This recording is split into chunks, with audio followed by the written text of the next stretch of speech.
We begin with a developing story. San Diego police declaring an unlawful assembly in Pacific Beach after clashes broke out between Trump supporters holding a rally and counter-protesters.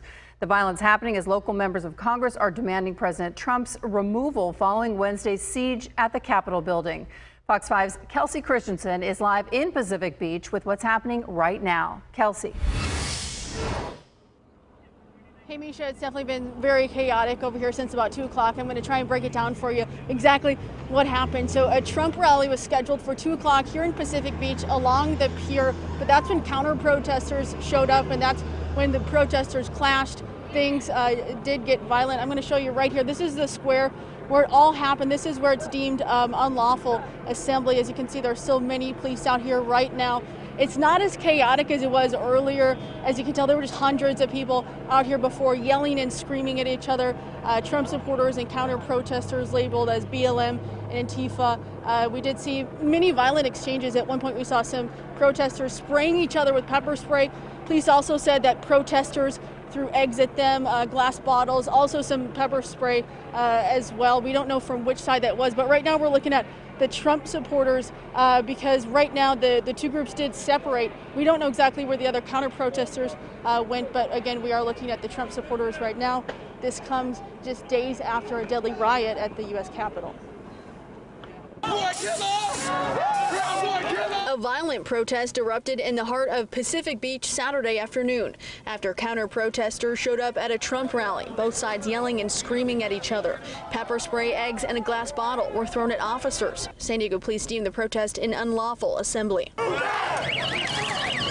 It comes days after a deadly riot inside the U.S. Capitol where Trump supporters forced out congressional members trying to halt Congress from affirming Joe Biden as the next president, citing baseless claims of election fraud. On Friday, some Democratic representatives began drawing up articles of impeachment. But as the days goes on, he becomes crazier and crazier. We have to stop this. What he did, inciting violence against a sitting Congress to overturn a democratically elected decision is simply unacceptable and can never happen again. Representative Juan Vargas and freshman Sarah Jacobs are two of many House Democrats calling for a swift impeachment of President Trump, expected to begin Monday. Some lawmakers worry Trump could lash out during his final days in office. Because he's been banned from Twitter, he's become completely irresponsible now, very angry, and at the same time, he has his hands on all of the nuclear codes. He could launch a nuclear attack tomorrow. On Twitter, the chairman of the Republican Party of San Diego County, Tony Kraverick, wrote, "If the Democrats truly want to extend an olive branch to 74 million Americans, an 11th hour impeachment is probably not the way to go. It's also clear that Joe Biden is not driving this bus. God help America." Right now you're looking at some police lights. Not sure what's going on here, but we've been seeing a ton of police lights all day since 2 o'clock, since the protesters clashed. I don't know if you can hear it as well, but there are some helicopters up above. That's been going on for the last few hours as well.